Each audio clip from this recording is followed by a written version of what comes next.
সুপ্রিয় শিক্ষার্থীরা, আমি রালাম কুমার রায়। আমি আলোচনা করব জাতীয় বিশ্ববিদ্যালয়ের অনার্স প্রথম বর্ষের নন মেজরের একটি সাবজেক্ট রসায়ন 1 নিয়ে। এবং রসায়ন 1-এর অধ্যায় 1 নম্বর অধ্যায়টি হলো মাপন এবং বৈজ্ঞানিক পদ্ধতি। তো এই অধ্যায়ের একটি গুরুত্বপূর্ণ প্রশ্ন হলো বাস্তব গ্যাস সমূহের আদর্শ আচরণ থেকে বিচ্যুতির কারণ।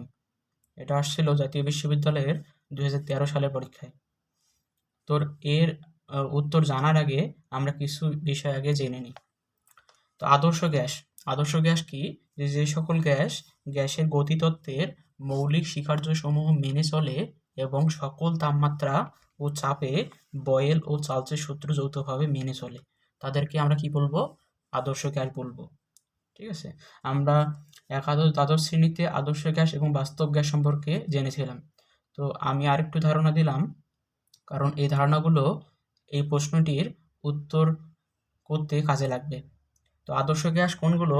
যে আদর্শ গ্যাস সেইগুলো যে সকল গ্যাসের গতিতত্ত্বের মৌলিক স্বীকার্যসমূহ মেনে চলবে এবং সকল তাপমাত্রা এবং চাপে বয়েল এবং চার্লসের সূত্র যৌথভাবে মেনে চলবে, সেগুলোই হলো আদর্শ গ্যাস।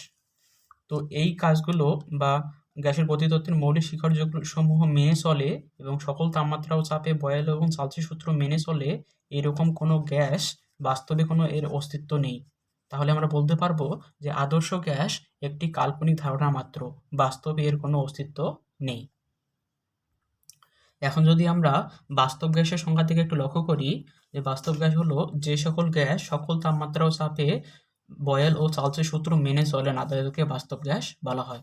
যেমন আমরা বাস্তবে যে সকল গ্যাস জানি, hydrogen, helium, carbon dioxide, nitrogen, oxygen ইত্যাদি, এই সকল গ্যাস আসলে সকল তাপমাত্রা এবং চাপে বয়েল এবং চার্লসের সূত্র মেনে চলে না, সেহেতু এই গ্যাসগুলোকে আমরা বলতে পারবো বাস্তব গ্যাস। অর্থাৎ সকল তাপমাত্রা ও চাপে বয়েল এবং চার্লসের সূত্র মেনে চলে না যেগুলো, সেগুলো হলো বাস্তব গ্যাস, এবং যেগুলো মেনে চলে সেগুলো হলো আদর্শ গ্যাস। এবং আদর্শ গ্যাসগুলোর বাস্তবে কোনো অস্তিত্ব নেই, এটি একটি বাস্তব গ্যাস একটি কাল্পনিক ধারণা মাত্র। তো আমরা এখন প্রশ্নটির উত্তরের দিকে এখন অগ্রসর হব। তো আমাদের প্রশ্নটি ছিল বাস্তব গ্যাসসমূহের আদর্শ গ্যাস থেকে বিচ্যুতির কারণ কি? তো অ্যামাগার পরীক্ষার সাহায্যে দেখা যায়, অ্যামাগার পরীক্ষা, বিজ্ঞানী অ্যামাগা এবং তার সহযোগীগণ যখন পরীক্ষা করেন, তখন দেখেন যে যদি চাপ বনাম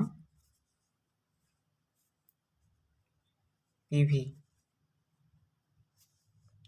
এর লেখচিত্র যদি আঁকা হয়, তাহলে তো বুঝতেই পারতেছেন এখানে বয়েলের সূত্রটি আমরা জানি। বয়েলের সূত্রটি হলো ভি সমানুপাতিক 1/p, অর্থাৎ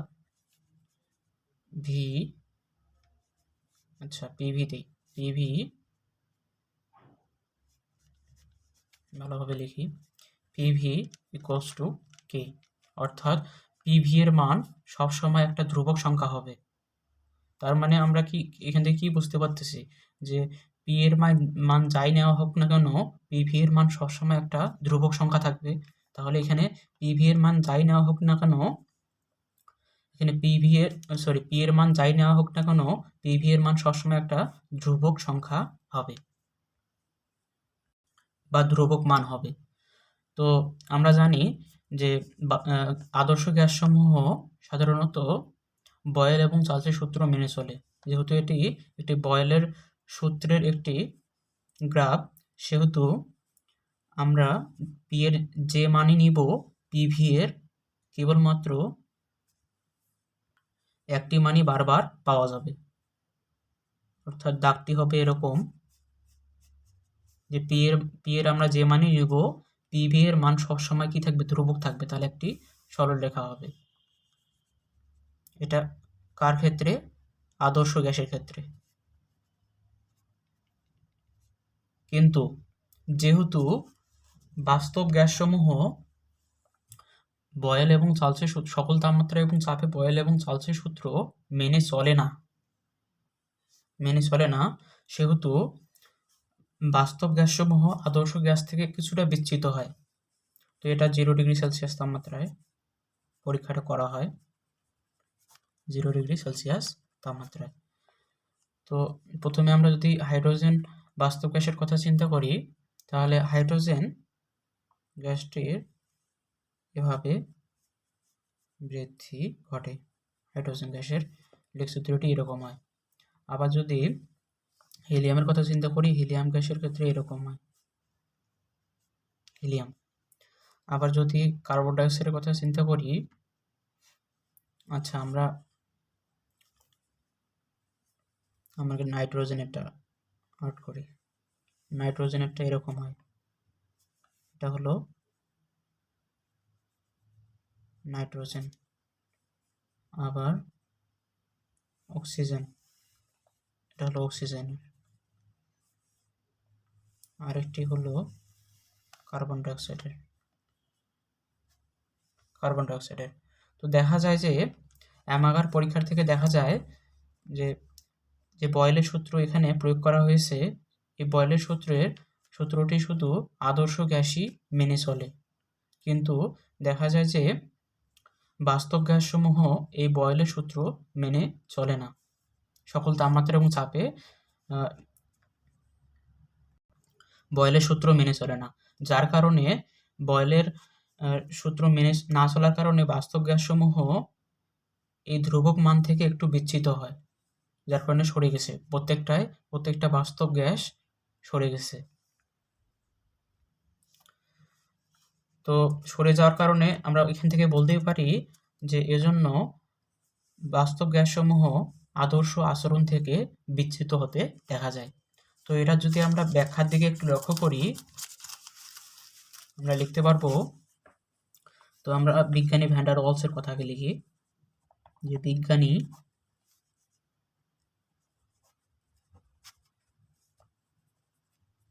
ভ্যান ডার ওয়ালস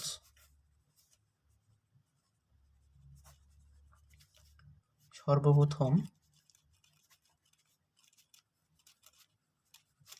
মত প্রকাশ করেন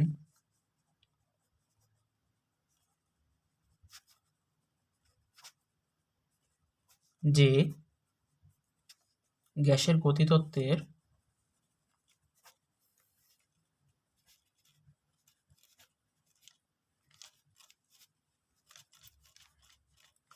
যে সকল স্বীকার্যের উপর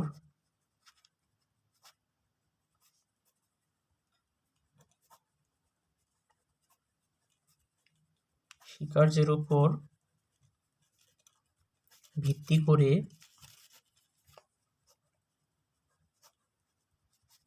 আদর্শ গ্যাস সমীকরণ, আমরা আদর্শ গ্যাস সমীকরণটি জানি, PV = nRT,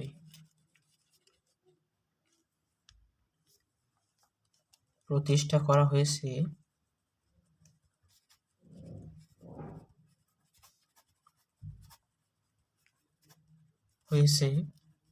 তাতে দুটি ত্রুটি রয়েছে। এ কারণে বাস্তব গ্যাসসমূহ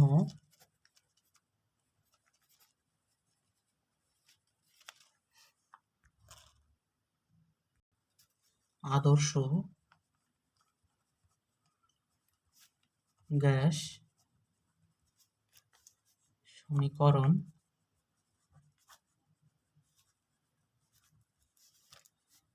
মেনে চলে না।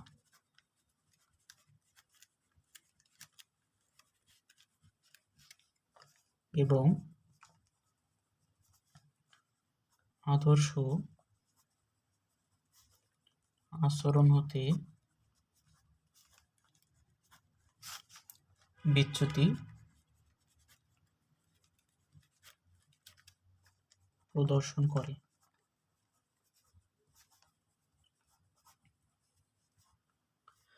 তো আমরা প্রথম থেকে যদি দেখি যে বিজ্ঞানী ভ্যান্ডার ওয়ালস সর্বপ্রথম প্রকাশ করেন যে গ্যাসের গতিতত্ত্বের যে সকল স্বীকার্য আছে এবং সেই সকল স্বীকার্যের উপরে আদর্শ গ্যাস সমীকরণ কি, আদর্শ গ্যাস সমীকরণটা কি, যে পিভি ইকুয়ালস টু এনআরটি যে তৈরি করা হয়েছে বা প্রতিষ্ঠা করা হয়েছে, তাতে দুটি ত্রুটির আছে। তাহলে দুইটা ত্রুটি থাকার কারণে বাস্তব গ্যাসসমূহ আদর্শ গ্যাসের সমীকরণ মেনে চলে না।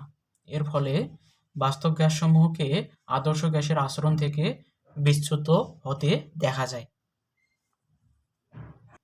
তো আমরা এখান থেকে বুঝলাম যে বাস্তব গ্যাসসমূহ আদর্শ গ্যাসের আদর্শ গ্যাসের গতিতত্ত্বের, অর্থাৎ বাস্তব গ্যাসসমূহ গ্যাসের গতিতত্ত্বের, আদর্শ গ্যাসের যেসব গতিতত্ত্ব আছে সেক্ষেত্রে যে গ্যাসের গতিতত্ত্বের যে সকল স্বীকার্যের উপরে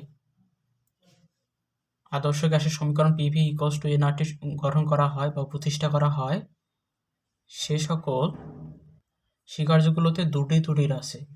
দুটি ত্রুটি থাকার কারণে এই আদর্শ আচরণ থেকে বাস্তব গ্যাসের বিচ্যুত হতে দেখা যায়। তো দুটি ত্রুটি কি কি? তো যেহেতু বাস্তব গ্যাসের আদর্শ আচরণ থেকে বিচ্যুতির কারণ হচ্ছে দুটি, সেহেতু আমরা লিখতে পারবো বিচ্যুতির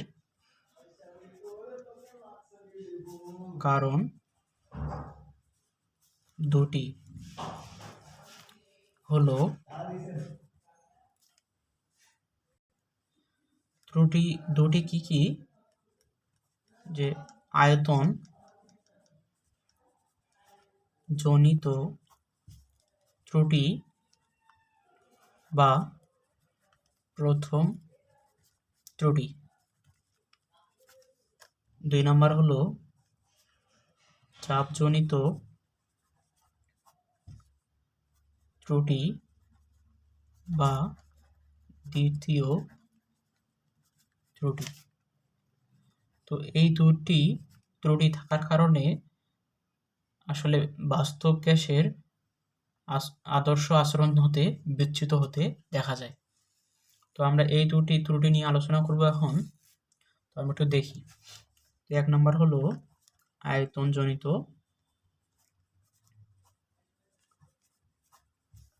ত্রুটি। তো এর সম্পর্কে আমরা একটু জানি যে আমরা গ্যাসের গতিতত্ত্বের একটা স্বীকার্য আমরা জেনেছিলাম। গ্যাসের গতিতত্ত্বের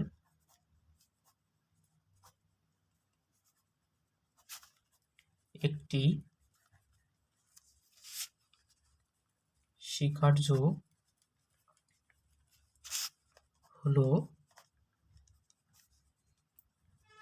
গ্যাসের অণুসমূহের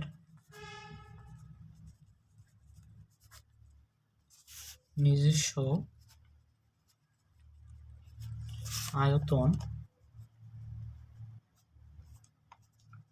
গ্যাস পাত্রের আয়তনের তুলনায়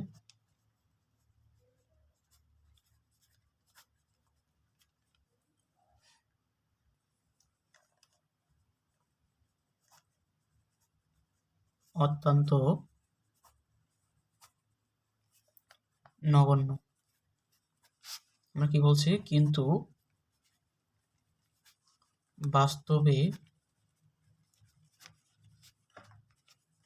তা পুরোপুরি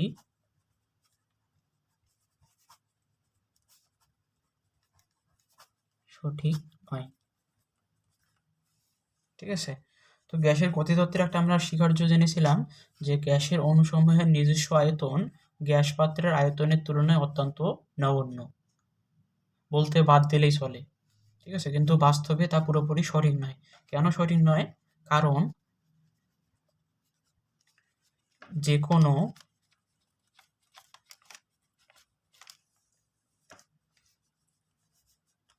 গ্যাসকে নিম্ন তাপমাত্রা ও উচ্চ চাপে তরল বা কঠিন পদার্থে পরিণত করা যায়। কঠিন পদার্থে পরিণত করা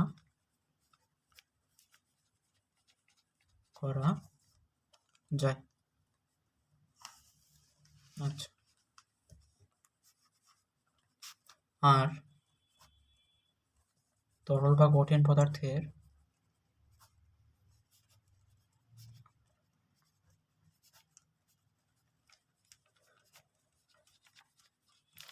একটি নির্দিষ্ট আয়তন আছে।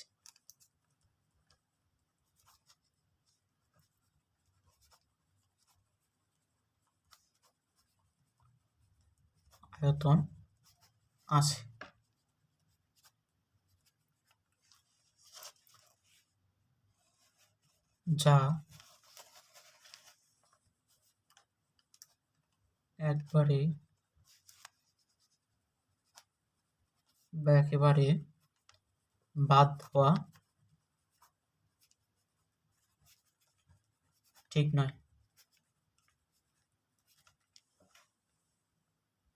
তো আমরা আয়তনজনিত ত্রুটি সম্পর্কে একটু জানলাম, যে ত্রুটিটি কি ছিল, যে গ্যাসের গতিতত্ত্বের একটি স্বীকার্য আমরা জেনেছি কি ছিল, গ্যাসের অণুসমূহের নিজস্ব আয়তন গ্যাস পাত্রের আয়তনের তুলনায় অত্যন্ত নগণ্য, অর্থাৎ বাদ দেওয়া যায়। মানে গ্যাসের অণুসমূহ একটা পাত্রে যদি আমরা চিন্তা করি, যে একটা পাত্রে যদি গ্যাস থাকে, তাহলে গ্যাসের অণুসমূহ পাত্রের আয়তনের তুলনায় একবারে বাদ দেওয়া যায়, এরকমটা বলা হয়েছে। তো এটা কিন্তু বাস্তবে কিন্তু এটা পুরোপুরি সঠিক নয়। কেন সঠিক নয়? কারণ আমরা যদি বলি যে কোনো গ্যাসকে আমরা কিন্তু নিম্ন তাপমাত্রা এবং উচ্চ চাপে সেটাকে তরল বা কঠিন পদার্থে পরিণত করতে পারি। আর তরল বা কঠিন পদার্থের একটা নির্দিষ্ট আয়তন আছে, যা কি একবারে কি বাদ দেওয়া যায়? যায় না। যেহেতু আমরা যে কোনো গ্যাসকে নিম্ন তাপমাত্রা উচ্চ চাপে তরল এবং কঠিন পদার্থে পরিণত করতে পারি, এবং তরল বা কঠিন পদার্থের একটা নির্দিষ্ট আয়তন আছে, সেহেতু আমরা গ্যাসের অণুসমূহকে কখনোই আমরা খুবই নগণ্য ভাবতে পারবো না। অর্থাৎ গ্যাসের অণুসমূহের আয়তন পাত্রের তুলনায় আমরা নগণ্য ভাবতে পারবো না। অর্থাৎ গ্যাসের অণুসমূহের একটা নিজস্ব আয়তন আছে, যা একবারে বাদ দেওয়া যাবে না বা ঠিক নয়। অর্থাৎ আদর্শ গ্যাস সমীকরণ গ্যাসের গতিতত্ত্বের স্বীকার্য থেকেই কিন্তু তৈরি করা হয়েছিল। তো আমরা যেহেতু সেই গতিতত্ত্বের ক্ষেত্রে একটি ত্রুটি পেলাম, সেহেতু আমরা বলতে পারবো যে ওই PV = nRT আদর্শ গ্যাসের সমীকরণ আদর্শ গ্যাস মানলেও কে মানবে না? বাস্তব গ্যাস মানবে না। কেন মানবে না? কারণ বাস্তব গ্যাসসমূহের ক্ষেত্রে কোনো পাত্রে যদি গ্যাস থাকে, তাহলে গ্যাসের অণুসমূহ আমরা পাত্রের আয়তনের তুলনায় কখনোই আমরা নগণ্য ভাবতে পারবো না। অর্থাৎ গ্যাসের অণুসমূহের নিজস্ব একটা আয়তন অবশ্যই থাকবে। তাহলে বাস্তব গ্যাসের সমীকরণটা কি একটু ভিন্ন হবে। তো আমরা একটু দেখি যে আদর্শ গ্যাস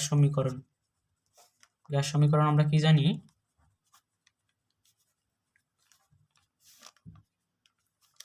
যে PV = nRT। তো আমরা বলবো গ্যাস অণুসমূহের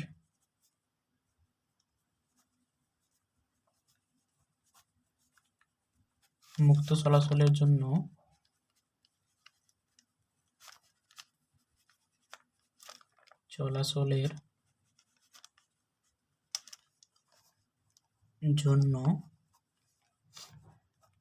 আয়তন V ধরা হয়েছে।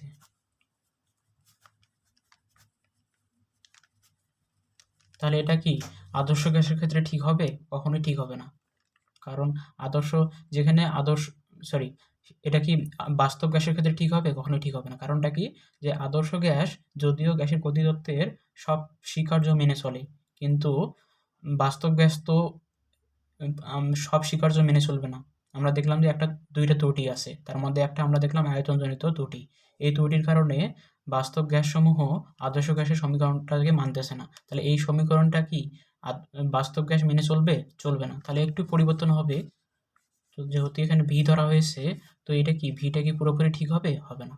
তাহলে আমরা বলতে পারবো যে যা বাস্তবে সঠিক নয়। তাহলে এই ভিটা কি হবে? একটু পরিবর্তন হবে, যেহেতু ত্রুটি আছে। তাহলে আমরা এখানে বলবো যে 1 মোল গ্যাসের অণুসমূহের কার্যকর নিজস্ব আয়তন যদি বি হয়, বি হলে তাহলে এন মোল গ্যাসের অণুসমূহের কার্যকর নিজস্ব আয়তন কি হবে? এনবি হবে, এনবি হবে। ওকে, সেক্ষেত্রে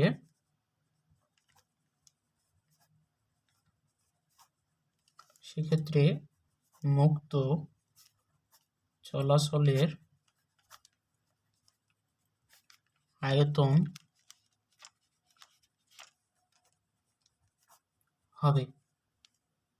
তো এখানে একটু চিন্তা করেন যে আমরা যদি একটি পাত্র দেখি, এটা একটা পাত্র, এটা একটা পাত্র। তো এখানে এটা হচ্ছে আদর্শ গ্যাসের ক্ষেত্রে, আর এটা হলো বাস্তব গ্যাসের ক্ষেত্রে।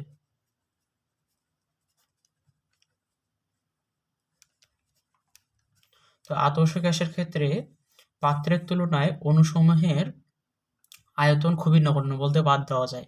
তাহলে আয়তনটা কি হবে? তাহলে অণুসমূহের মুক্ত চলাচলের জন্য আয়তনটা কি হবে? পুরোটাই হবে। সে সম্পূর্ণ অংশ জুড়ে তার মুক্ত চলাচল ঘটবে। তাহলে এটাকে যদি আমরা ভি ধরি, তাহলে মুক্ত চলাচলের জন্য আয়তন হলো ভি। এখন আমরা একটু চিন্তা করি যে বাস্তব গ্যাসসমূহ কিন্তু এই স্বীকার্যটিকে ভুল বলতেছে। কেন বলতেছে? কারণ বাস্তবে আসলে পাত্রের তুলনায় গ্যাসের অণুসমূহের কিন্তু একটা নিজস্ব আয়তন আছে। কেন আয়তন আছে? কারণ আমরা গ্যাসগুলোকে একটি নির্দিষ্ট নিম্ন তাপমাত্রায় উচ্চ চাপে সেগুলোকে তরল অথবা কঠিন পদার্থে পরিণত করতে পারি, এবং তরল এবং কঠিন পদার্থের একটা নিজস্ব আয়তন আছে। তাহলে এই বাস্তব গ্যাসের ক্ষেত্রে অণুসমূহের একটা কি নিজস্ব আয়তন আছে, নিজস্ব একটা আয়তন আছে। তাহলে এই বাস্তব গ্যাস অণুসমূহের যেহেতু একটা নিজস্ব আয়তন আছে, সেহেতু তাদের এখন নিজস্ব আয়তন থাকার কারণে তাদের মুক্ত চলাচলের আয়তনটা কি কমে গেল না? কমে গেল। যেখানে আদর্শ গ্যাসের ক্ষেত্রে অণুসমূহের আয়তন খুবই নগণ্য বা বাদ দেওয়া যায়, এরকম হওয়ার কারণে অণুসমূহের আয়তন পুরাটা জুড়েই ছিল, অর্থাৎ অনেকটা অংশ জুড়ে ছিল। কিন্তু বাস্তব গ্যাসের ক্ষেত্রে অণুসমূহের একটা নিজস্ব আয়তন থাকার কারণে তাদের মুক্ত চলাচলের যে স্থানটা বা আয়তনটা সেটা কমে গেল না। তাহলে বাস্তব গ্যাসের ক্ষেত্রে আয়তনটা মুক্ত চলাচলের জন্য যে আয়তনটা সেটা কি কমে যাবে না? কি থেকে কমে যাবে? যে ভি থেকে কমে যাবে। তো পুরোটা ছিল ভি, এবং বাদ যাবে কি কমবে? যে তাদের নিজস্ব, এই যে এনমোল গ্যাসের ক্ষেত্রে অণুসমূহের নিজস্ব কার্যকর নিজস্ব আয়তনটা কমে যাবে। তো এইটুকু বাদ গেলেই, অর্থাৎ ভি থেকে এই অণুসমূহের কার্যকর নিজস্ব আয়তনটা বাদ দিলেই আমরা কি বাস্তব গ্যাসের ক্ষেত্রে অণুসমূহের মুক্ত চলাচলের যে আয়তনটা, মানে বাইরের যে অংশটা, সেটা কি পাবো না? অবশ্যই পাবো। তাহলে যেখানে আদর্শ গ্যাসের ক্ষেত্রে শুধু ভি ছিল, সেখানে বাস্তব গ্যাসের ক্ষেত্রে সেই ভিটি পরিবর্তিত হয়ে কি হচ্ছে? ভি মাইনাস এনবিতে পরিণত হচ্ছে। তাহলে আমরা বাস্তব গ্যাসের ক্ষেত্রে আদর্শ গ্যাসের সমীকরণটা একটু ব্যতিক্রম দেখলাম। হ্যাঁ, দেখলাম। তাহলে এখান থেকে আমরা বুঝতেই পারতেছি যে এটাও একটা কারণ, এটা প্রথম কারণ, যার কারণে বাস্তব গ্যাসসমূহ আদর্শ গ্যাস থেকে বিচ্যুত হয়, আদর্শ গ্যাসের আচরণ থেকে বিচ্যুত হয়। এখন যদি আমরা 2 নম্বর ত্রুটির দিকে লক্ষ্য করি, তাহলে 2 নম্বর ত্রুটি হলো এরকম আমাদের ছিল যে চাপজনিত ত্রুটি বা দ্বিতীয় ত্রুটি। তো এখানে আমরা এই ত্রুটিটি বোঝার জন্য আরেকটি স্বীকার্য নিয়ে আমরা আলোচনা করব। তো আমরা লিখি গ্যাসের গতিতত্ত্বের আরেকটি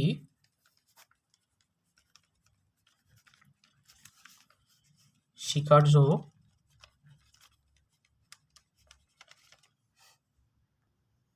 হলো গ্যাসের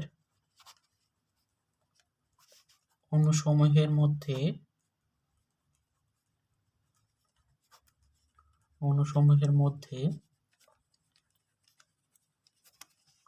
কোনো আকর্ষণ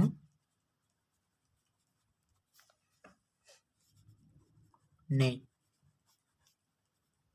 কিন্তু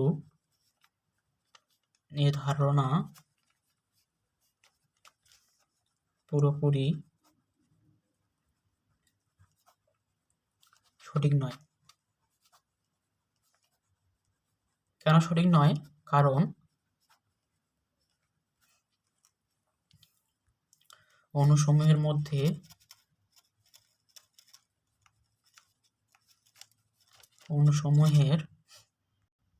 মধ্যে আকর্ষণ না থাকলে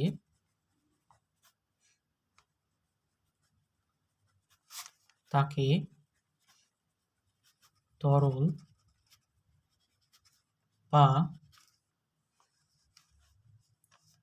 কঠিনে রূপান্তর করা যেত না। তাই গ্যাস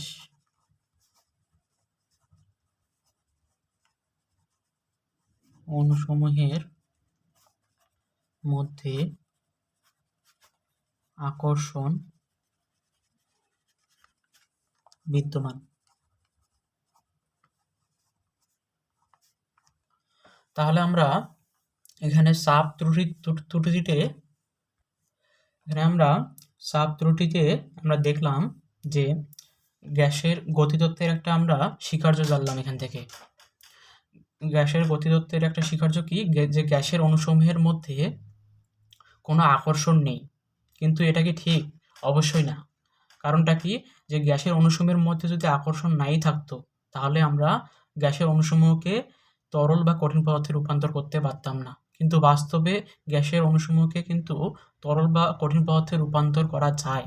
যেহেতু গ্যাসের অণুসমূহকে তরল বা কঠিন পদার্থে রূপান্তর করা যায়, সেহেতু অবশ্যই গ্যাসের অণুসমূহের মধ্যে আকর্ষণ বল বিদ্যমান।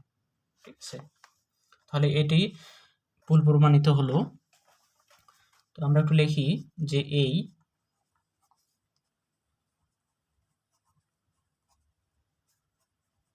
আন্তঃআণবিক আকর্ষণ বলের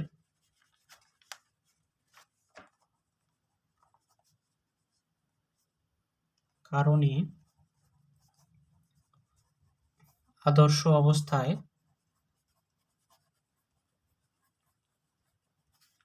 গ্যাসের অণুসমূহ পাত্রের গায়ে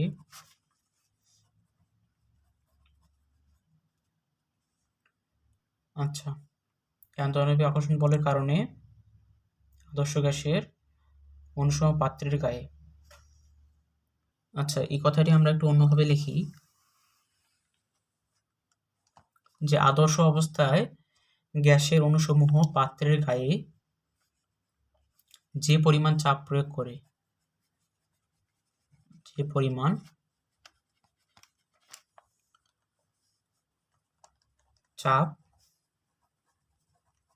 প্রয়োগ করে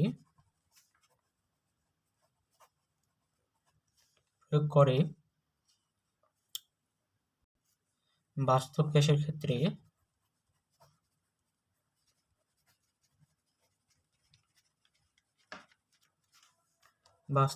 ক্ষেত্রে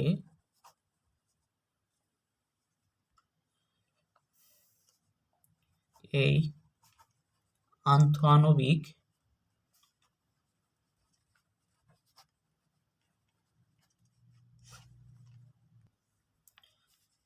আকর্ষণ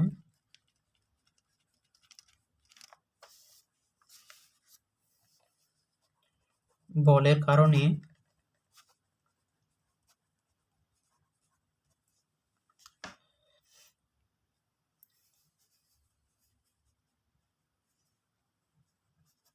তা অপেক্ষা কম চাপ প্রয়োগ করে। অর্থাৎ আমরা চাপ ত্রুটি নিয়ে আলোচনা করতেছি। তো এখানে এই কথাটা একটু বোঝার লাগবে যে আদর্শ অবস্থায় গ্যাসের অণুসমূহ পাত্রের গায়ে যে পরিমাণ চাপ প্রয়োগ করে, বাস্তব গ্যাসের ক্ষেত্রে এই আন্তঃআণবিক আকর্ষণ বলের কারণে তা অপেক্ষা কম চাপ প্রয়োগ করে। তো এই কথাটি আমরা যদি চিত্রের মাধ্যমে দেখি, অর্থাৎ এটা একটা পাত্র,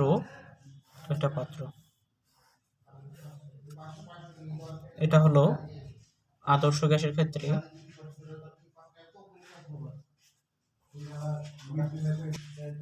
আর এটি হলো বাস্তব গ্যাসের ক্ষেত্রে।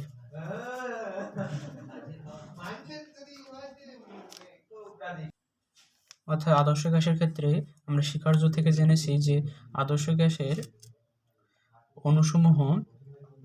অণুসমূহের নিজেদের মধ্যে কোনো আকর্ষণ নেই। যেহেতু কোনো আকর্ষণ নেই, সেহেতু আদর্শ গ্যাসগুলোকে যদি আমরা ধরা যায়, এগুলো আদর্শ গ্যাসগুলোকে যদি আমরা আন্দোলিত করি, তাহলে তাদের মধ্যে কোনো আকর্ষণ বল নেই। তাহলে তারা সর্বোচ্চ গতিতে পাত্রের গায়ে আঘাত করবে। সেক্ষেত্রে চাপ কি হবে? চাপ বেশি হবে। কিন্তু বাস্তব গ্যাসের ক্ষেত্রে হলো বাস্তব গ্যাসকে যদি আমরা আন্দোলিত করি, তবে এগুলোর মধ্যে আন্তঃআণবিক আকর্ষণ বল বিদ্যমান, কিন্তু যার কারণে তারা যে পাত্রের গায়ে আঘাত করবে, সে আঘাতের পরিমাণটা কিন্তু কম হবে। কারণ তারা যখনই আঘাত করতে চাইবে, তখনই তাদের মধ্যে একটা আন্তঃআণবিক আকর্ষণ বলের কারণে সেই চাপের পরিমাণটা কম হয়ে যাবে। অর্থাৎ আদর্শ গ্যাসের ক্ষেত্রে গ্যাসের অণুসমূহ পাত্রের গায়ে যে পরিমাণ চাপ প্রয়োগ করবে, বাস্তব গ্যাসের ক্ষেত্রে অণুসমূহ পাত্রের গায়ে তার চেয়ে কম পরিমাণ চাপ প্রয়োগ করবে। তো এই ক্ষেত্রে ভ্যান ডার ওয়ালস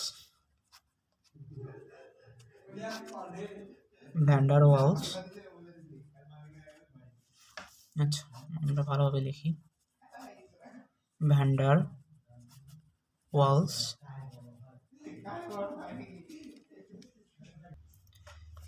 দেখান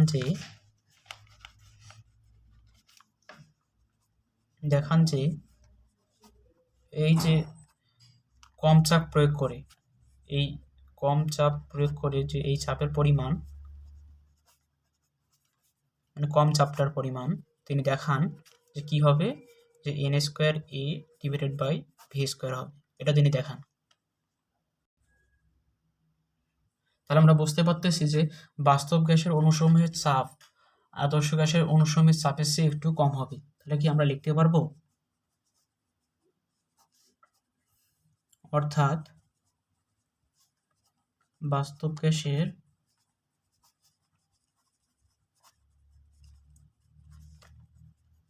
চাপ সমান আদর্শ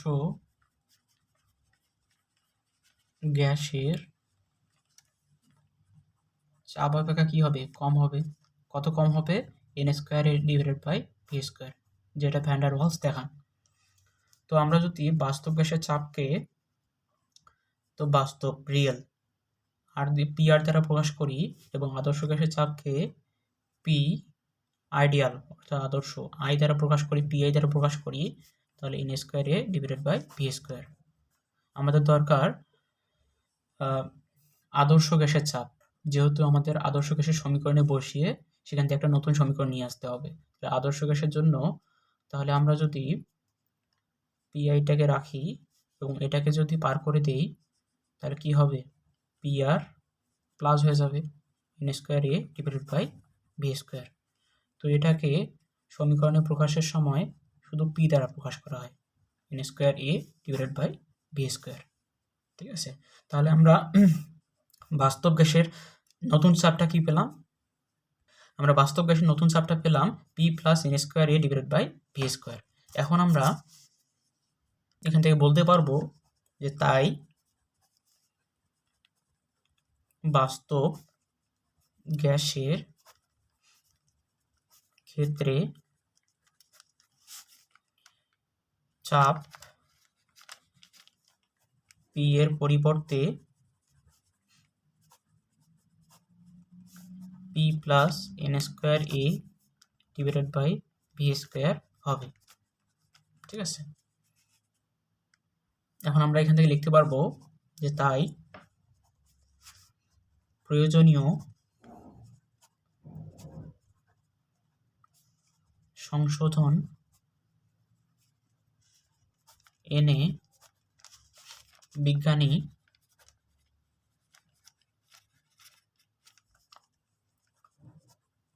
ভ্যান ডার ওয়ালস বাস্তব গ্যাসের জন্য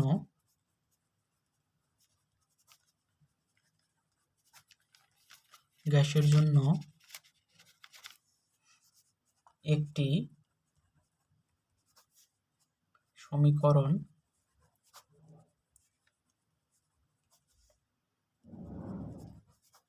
প্রতিষ্ঠা করেন, যা ভ্যান ডার ওয়ালস সমীকরণ নামে পরিচিত, যা ভ্যান ডার ওয়ালস সমীকরণ নামে পরিচিত।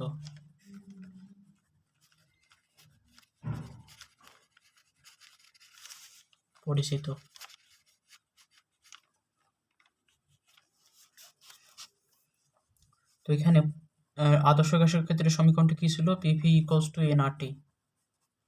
তো এখান থেকে আমরা কি পাই যে এটা আদর্শ গ্যাসের ক্ষেত্রে ছিল, কিন্তু আদর্শ গ্যাসের সমীকরণ তৈরি হয়েছিল বা প্রতিষ্ঠায় হয়েছিল গ্যাসের গতিতত্ত্বের স্বীকার্যগুলোর উপর। কিন্তু আমরা দেখলাম যে গ্যাসের গতিতত্ত্বের আমরা ত্রুটি দেখলাম। একটি ত্রুটি হলো আয়তন ত্রুটি এবং আরেকটি ত্রুটি হলো চাপ ত্রুটি। এই আয়তন ত্রুটি এবং চাপ ত্রুটির কারণে আসলে আদর্শ গ্যাসের যে সমীকরণ সেটা বাস্তব গ্যাস মেনে চলে না। সেক্ষেত্রে পি এর জন্য আমরা কি পেয়েছিলাম, যে পি এর জন্য আমরা পেয়েছিলাম P plus n square a divided by V square, এটা পেয়েছিলাম। এবং ভি এর জন্য আমরা কি পেয়েছিলাম, যে ভি ছিল ভি মাইনাস এন বি, এটা আমরা পেয়েছিলাম ইকুয়ালস টু এন আর টি। তো এটাকেই বলা হয় ভ্যান ডার ওয়ালস সমীকরণ।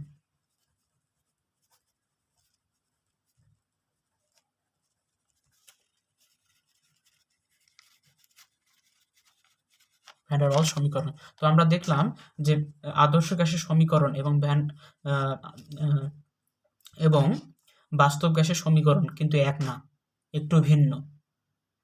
ঠিক আছে, যেহেতু বাস্তব গ্যাসের সমীকরণ এবং আদর্শ গ্যাসের সমীকরণ এবং বাস্তব গ্যাসের সমীকরণ ভিন্ন, সেহেতু আমরা বলতেই পারবো যে বাস্তব গ্যাসসমূহ আদর্শ গ্যাসের সমীকরণ মেনে চলে না। এবং যার কারণে আমরা চিত্রে দেখেছিলাম এখানে পি এবং ভি এর মান বাস্তব গ্যাসের ক্ষেত্রে পরিবর্তিত হওয়ার কারণে এখানে পি ভি এর ক্ষেত্রে আমরা দেখেছিলাম যে বাস্তব গ্যাসসমূহ এই আদর্শ যে আচরণ, সেই আদর্শ আচরণ থেকে বাস্তব গ্যাসসমূহ বিচ্যুত হয়ে গেছে। তো এটাই কারণ হলো, তো এই দুটি ত্রুটির কারণে, অর্থাৎ গ্যাসের গতিতত্ত্বের যে যেগুলো স্বীকার্য আছে তাদের তাদের মধ্যে দুটি ত্রুটির কারণে অর্থাৎ আয়তন ত্রুটি এবং চাপ ত্রুটির কারণে আমরা বলতে পারি বা ভ্যান ডার ওয়ালস বলেছিলেন যে এই দুইটি ত্রুটির কারণে এই বাস্তব গ্যাসসমূহ আদর্শ গ্যাস হতে বিচ্যুত হয়ে যায়। তো আশা করতেছি আপনাদের সবাইকে বোঝাতে পেরেছি।